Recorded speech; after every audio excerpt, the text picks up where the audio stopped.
Complacido se encuentre por acá en esta disertación clase dirigida a mis alumnos de la Universidad Central de Venezuela en la asignatura Derecho Penal 2, Derecho Penal Especial, y también al público en general. Hoy nos convoca los delitos de delincuencia organizada y contra el financiamiento del terrorismo, que en el ámbito venezolano se encuentran tipificados en dicha ley, en la Ley Orgánica contra la Delincuencia Organizada y el Financiamiento del Terrorismo. Estamos transmitiendo esto en mayo de 2022 y todas estas clases vinculadas al derecho penal, al derecho procesal penal, al derecho penal constitucional, la pueden ubicar en mi canal YouTube, Ángel Serpa Ponte, al cual les invito a se suscriban para que conozcan nuestros criterios sobre esos aspectos que allí se abordan. Bueno, estimados míos, la llamada Ley Orgánica contra la Delincuencia Organizada y el Financiamiento del Terrorismo, entre nosotros, es un claro ejemplo de la llamada ilicitud penal colateral, es decir, de una ilicitud que no forma parte del propio Código Penal, que sería un Código Penal, sería una ilicitud ortodoxa, pero en realidad eso es relativo, porque dicha ley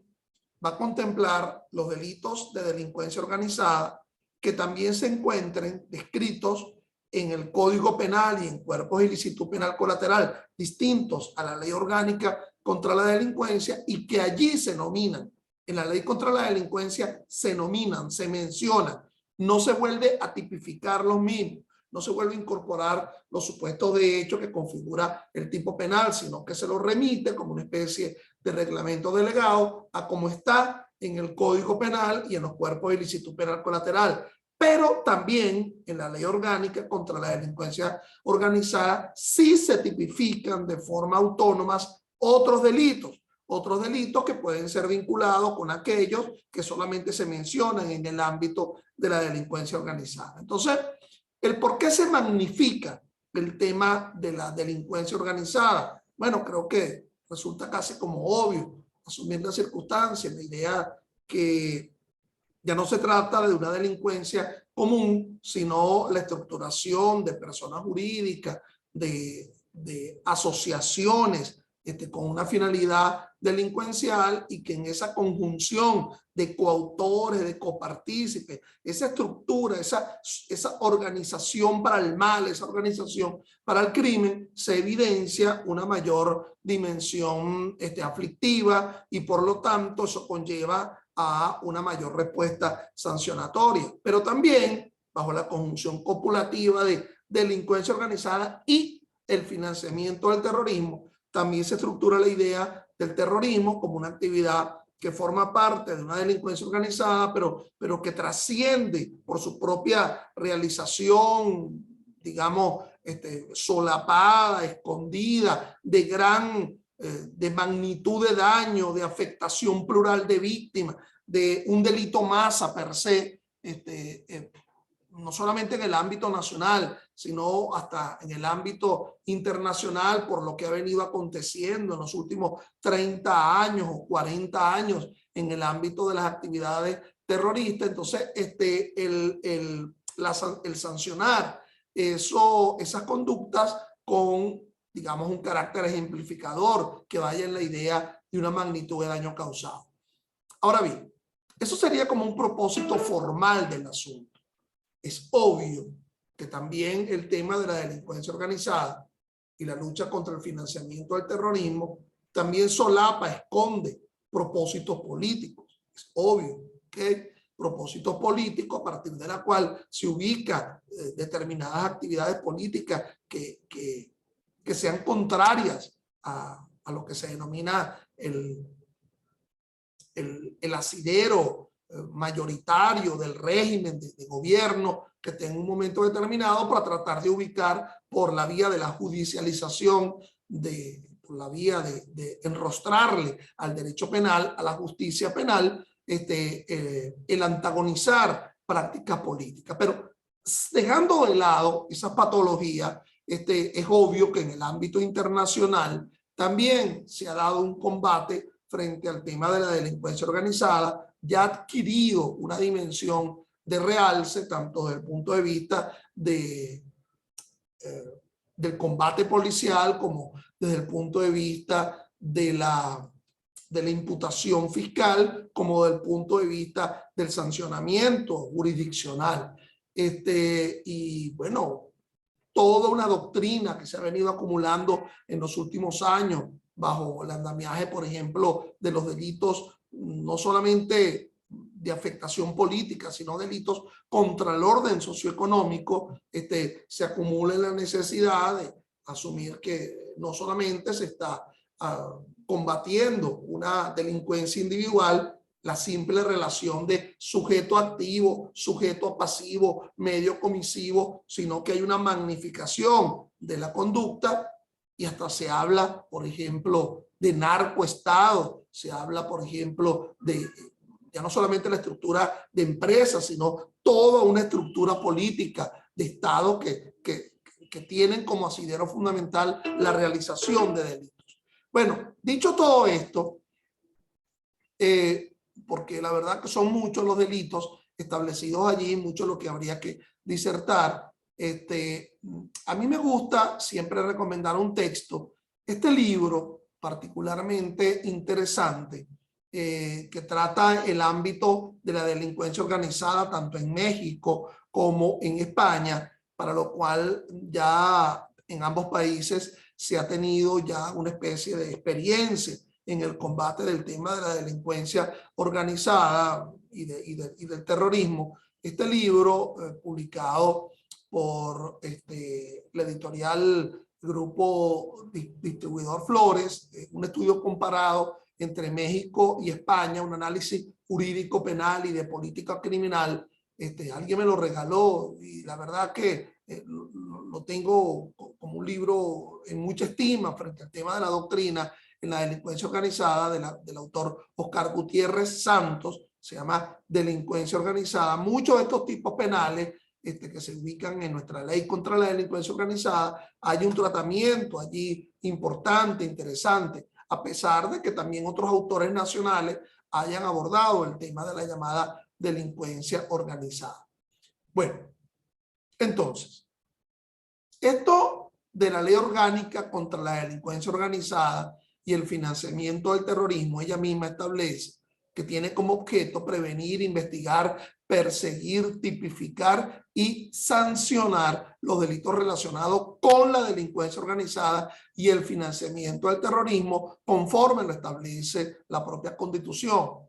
La Constitución lo hace no solamente en el artículo 271, sino en otras normas en donde inclusive pasa por la idea de la posibilidad de la sanción contra la persona jurídica por la realización de prácticas de delincuencia organizada. Entonces, bueno, esta ley no hace más que instrumentalizar, asume, respeta pues la directriz, el órgano legislativo nacional, la directriz en sancionar esos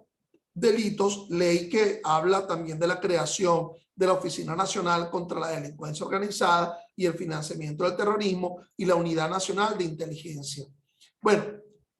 esta ley también, como otros cuerpos normativos recientes, tiene un capítulo, tiene un artículo, ¿verdad?, de carácter semiológico, de carácter lexicográfico, en donde muchas de estas conductas, muchos de estos supuestos se establecen para que la interpretación no sea una interpretación desusada, dejar el ámbito del axiológico solamente al criterio del juez, sino que a partir de una precisa descripción legislativa. Entonces se habla del acto terrorista como acto intencionado que por su naturaleza o contexto pueda perjudicar gravemente a un país o a una organización internacional, tipificado como delito según el ordenamiento jurídico venezolano, cometido con el fin de intimidar gravemente una población, obligar indebidamente a los gobiernos o una organización internacional a realizar un acto o abstenerse de hacerlo, o desestabilizar gravemente o destruir las estructuras políticas de un país o de una organización internacional. Luego de esta,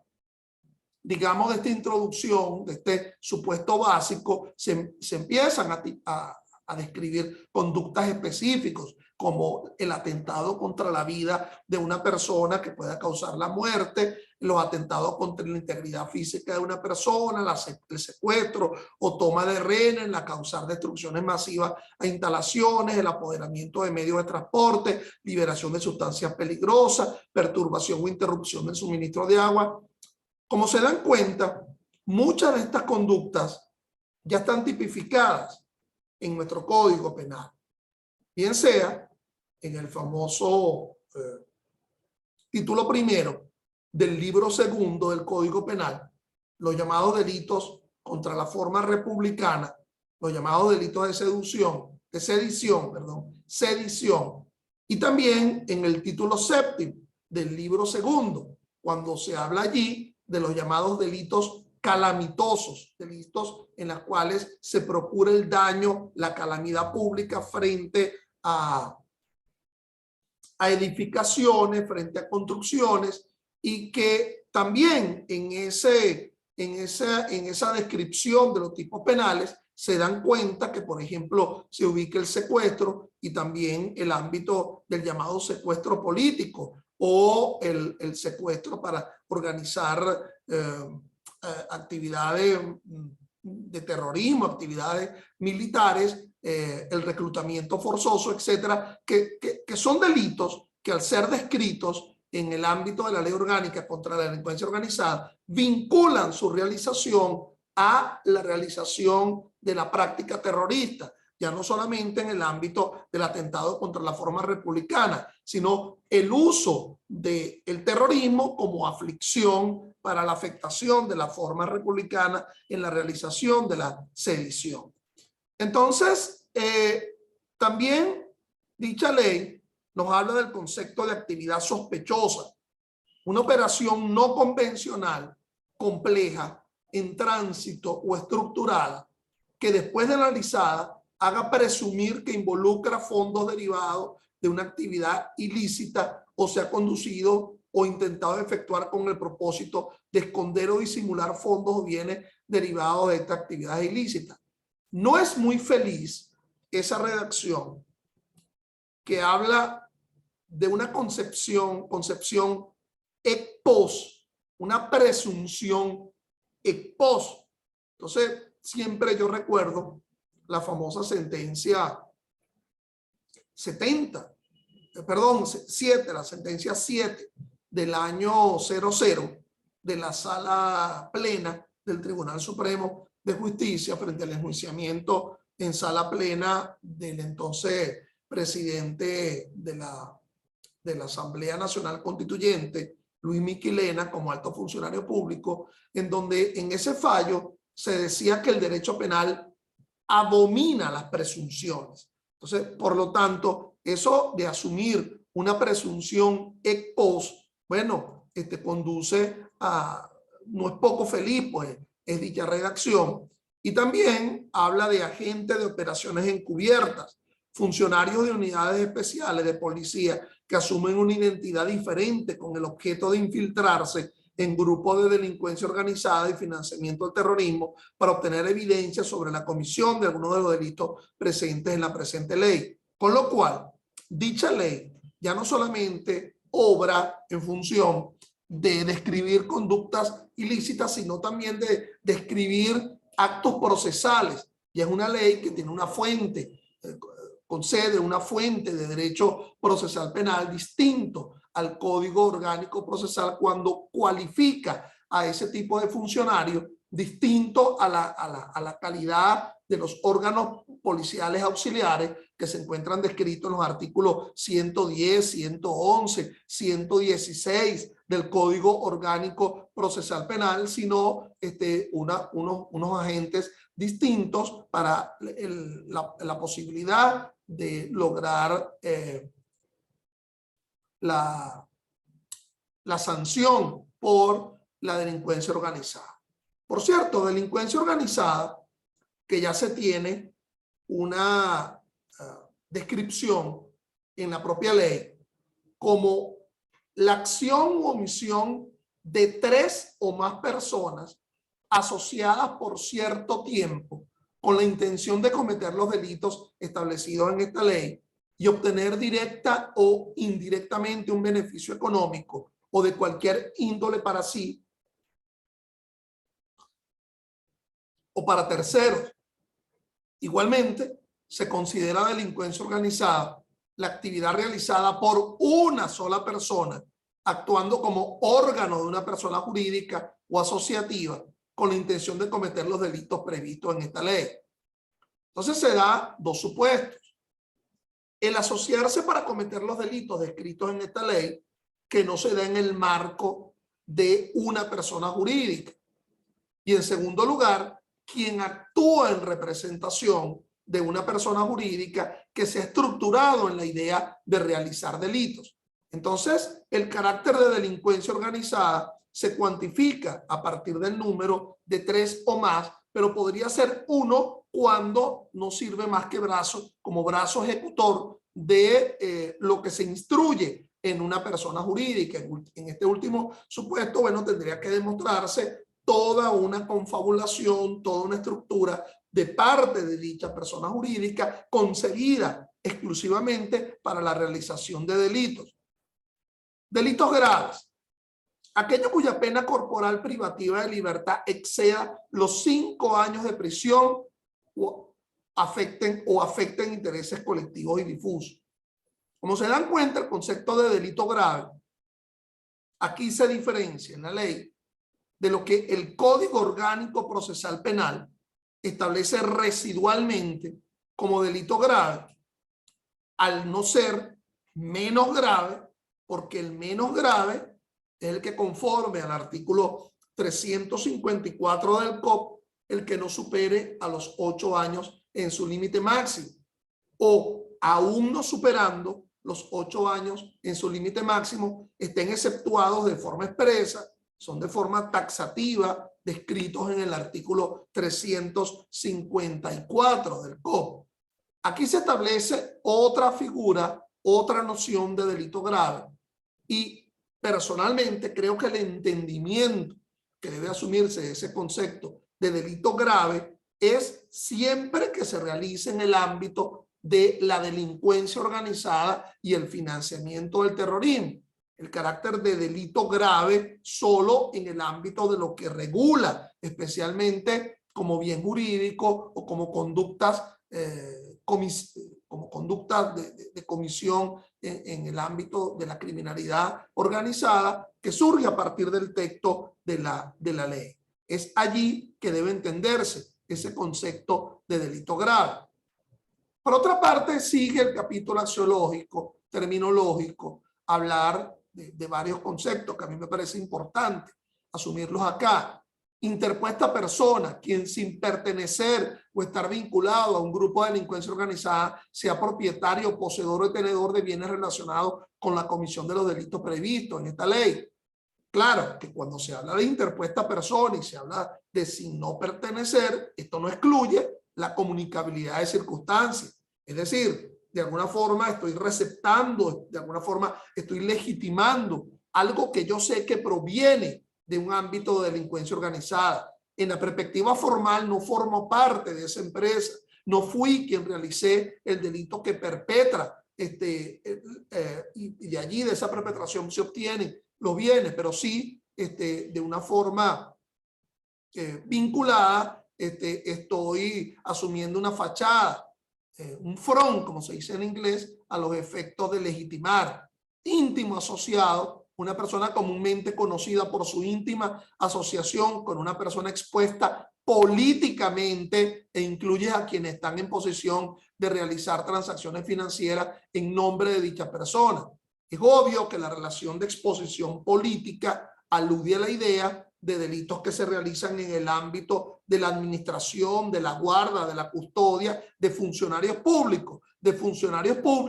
que de alguna forma ya han sido electos de forma política, cargos de elección política, íntimo asociado de un alcalde, íntimo asociado de un presidente, íntimo asociado de un gobernador. Legitimación de capitales. el proceso de esconder o dar apariencia de legalidad a capitales, bienes y haberes provenientes de actividades ilícitas. Nótese que esas actividades ilícitas quizás no sean en el ámbito de una delincuencia organizada, sino de una criminalidad común. Y por lo menos la ley estableció de forma adecuada la denominación, porque hasta la propia Constitución, el constituyente, en el 271, se equivoca cuando habla de deslegitimación de capitales, cuando en realidad la forma como debe concebirse es legitimación, hacer legítimo un capital que originariamente se deslegitima porque proviene de una actividad delincuencial. Una actividad delincuencial que conlleva un capital. En el homicidio, bueno, el sicariato, ¿ok? El recibir una cantidad para matar o lesionar a alguien. En el ámbito del tráfico de estupefacientes, 149 la ley orgánica de droga, y con el capital obtenido en gran escala ser legitimado a los efectos de evitar, procurar la no sanción por el delito de tráfico. Operación inusual, aquella cuya cuantía o característica no guarda relación con la actividad económica del cliente, o que por su número, por las cantidades transadas o por sus características escapan de los parámetros de normalidad establecidos para un rango determinado de mercado. Importante este concepto de operación inusual, porque si en la famosa sentencia 490 de la Sala Constitucional del año 09 se estableció, por ejemplo, el dolo eventual en el homicidio, aquello en la cual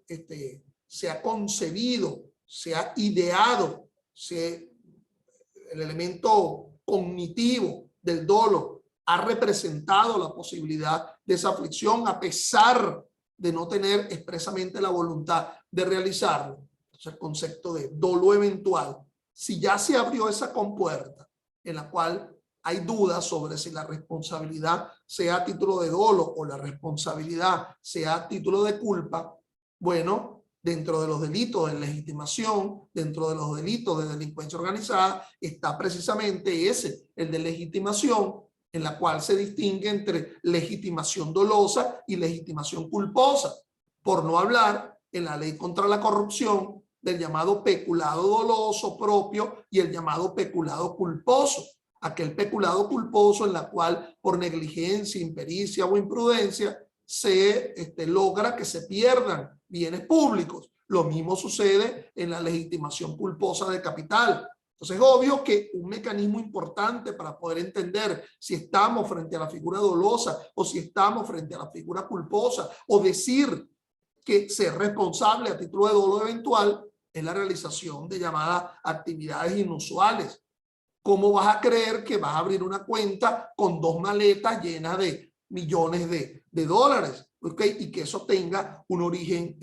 lícito. Entonces, poder entender que cómo se pretende generar unas ganancias en un concierto, qué sé yo, de música sacra, y que las ganancias ascienden a 3, 4 millones de dólares. Entonces, son actividades inusuales que en base a la práctica conducen a afirmar la existencia o no del delito.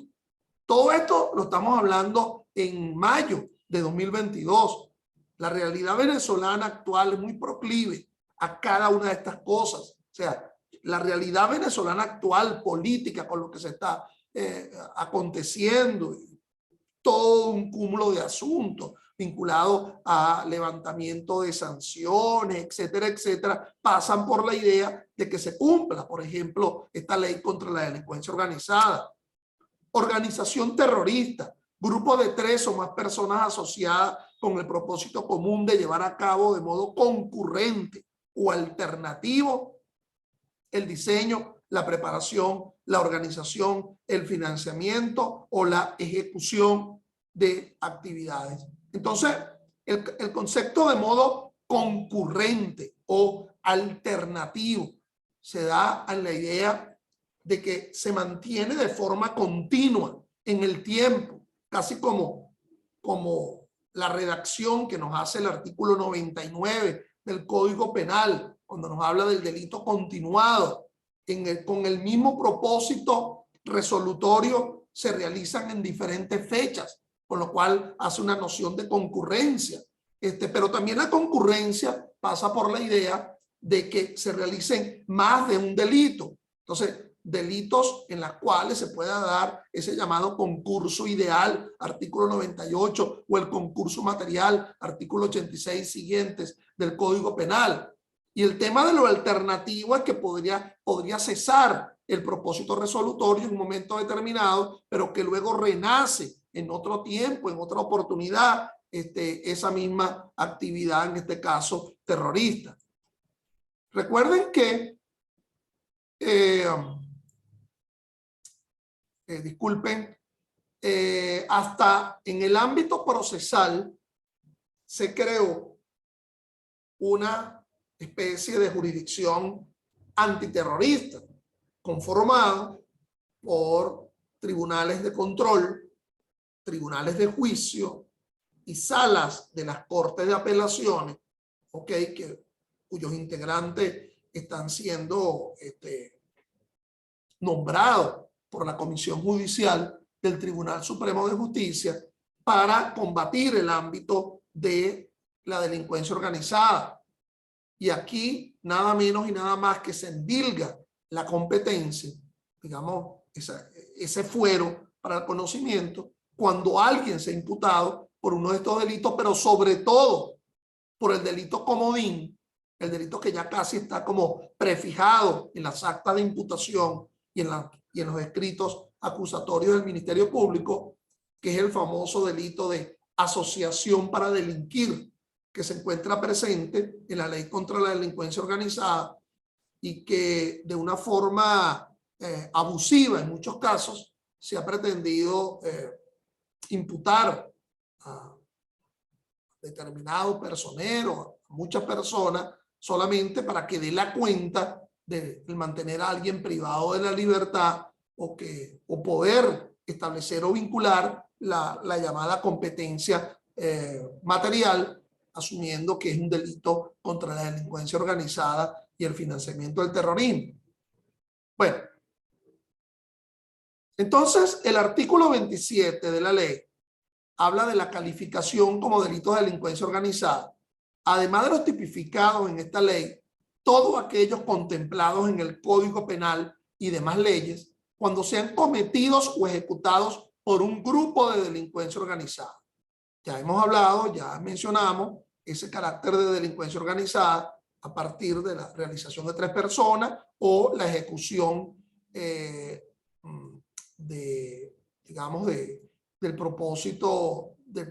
delictivo de una determinada persona jurídica que se haya estructurado solamente en la idea de realizar delito. Bueno, también serán sancionados los delitos cometidos o ejecutados por una sola persona de conformidad con lo establecido en el artículo 4 de esta ley, lo cual ya analizamos cuando hablamos del concepto de delincuencia organizada. La sanción, artículo 28. Cuando los delitos sean cometidos o ejecutados por un grupo de delincuencia organizada, la sanción será incrementada en la mitad de la pena aplicable. Entonces, esa agravante, esa circunstancia modificativa de la responsabilidad penal que surge a partir del artículo 28, que obliga a que la sanción sea incrementada, es un agravante que inclusive puede ir por encima, más allá del límite inferior de la pena que se le haya impuesto a alguien por la comisión de un determinado delito, si lo realiza en el ámbito de la delincuencia organizada. Es decir, en primer lugar, habría que individualizar la pena en concreto entre el límite inferior y el límite superior o el término medio del delito específico que se ha cometido. Si alguien cometió algo que se traduce como de delincuencia organizada, pero lo cometió entre 18 y 21 años de edad, por ejemplo, o lo cometió en una circunstancia de preterintencionalidad, que está descrita en el artículo 74 del Código Penal. Nada obsta para que se aplique el límite inferior. Asimismo, como que nada obsta de no haber esa circunstancia modificativa atenuatoria, de atenuación del artículo 74, acudir al término medio como una circunstancia de orden público, ¿ok? Habida cuenta que no se da la magnitud que obligaría a ir a un límite superior. Bueno,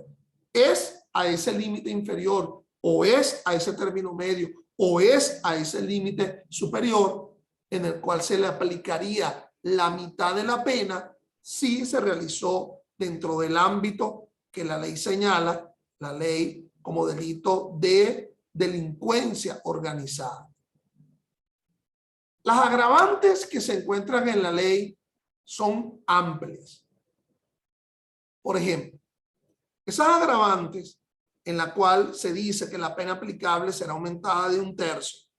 o si se presentan 2 o más de las circunstancias agravantes, la pena aplicable se incrementará a la mitad.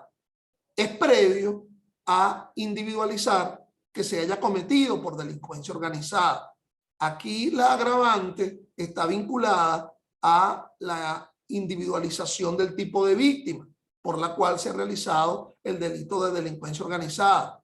Ese artículo 29 establece 12 numerales, es bien extenso, utilizando menores discapacitados o en situación de calle o adultos mayores o en perjuicio de tales grupos vulnerables de personas.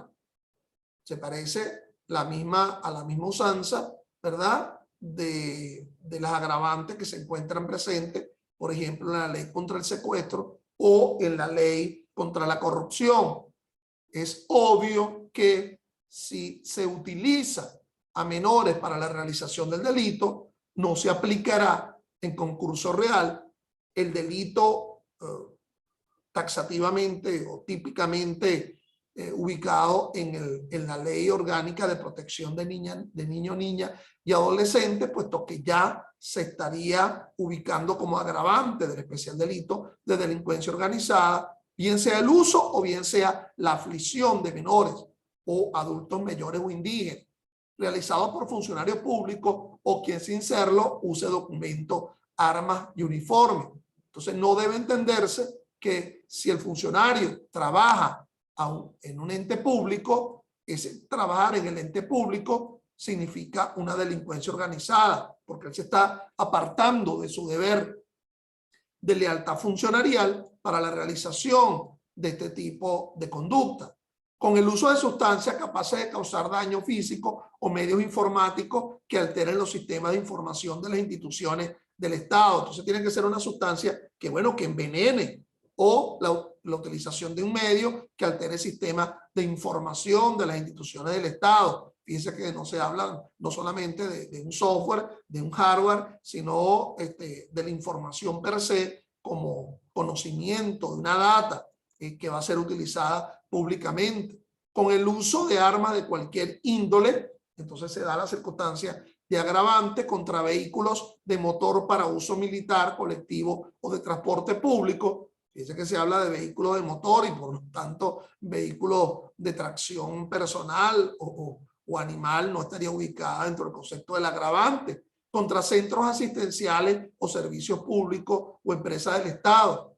Claro está agravante si no forma parte del propio supuesto de hecho de la norma, porque supónganse ustedes que si un delito de terrorismo sea un delito de lo que está descrito en el título 7º del libro 2 del Código Penal, por ejemplo, los llamados delitos calamitosos, y ya el delito establece que es la calamidad o el delito calamitoso porque se está realizando contra un hospital, pues no podría darse un agravante cuando ya en el propio supuesto de hecho del tipo se da la valoración de la sanción en función del tipo de aflicción. Contra altos funcionarios públicos, obviamente que serían los funcionarios públicos que se expresan en el llamado numeral 2 del artículo 266 de la Constitución contra el presidente de la República, o en el numeral 3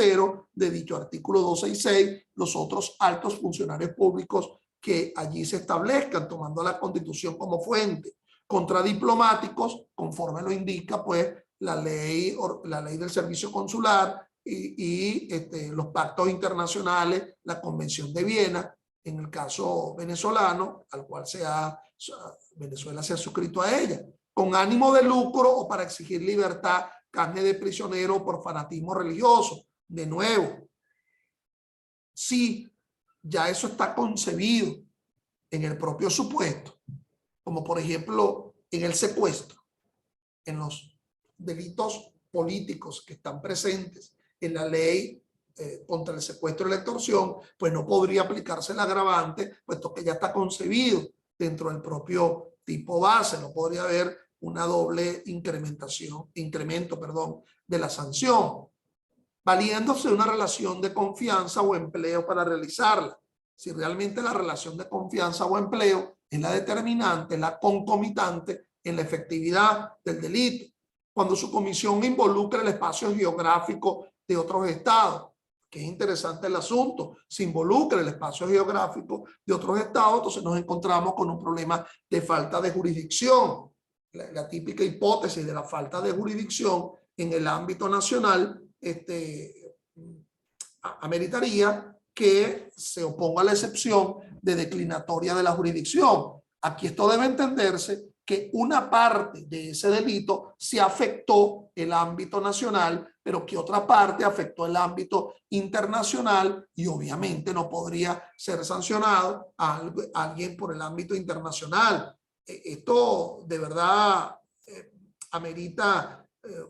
una cierta crítica en el ámbito de la redacción, porque Venezuela acepta a partir de lo que establecen los artículos 3, 4 del Código Penal y el artículo 11 de la Constitución de la República Bolivariana de Venezuela, la noción de la territorialidad como lugar de comisión del delito para que de allí se derive una sanción. Bueno, en la zona de seguridad fronteriza o especial o en jurisdicción especial, zona de seguridad que está descrita, por ejemplo, en la Ley Orgánica de las Fuerzas Armadas y otros cuerpos,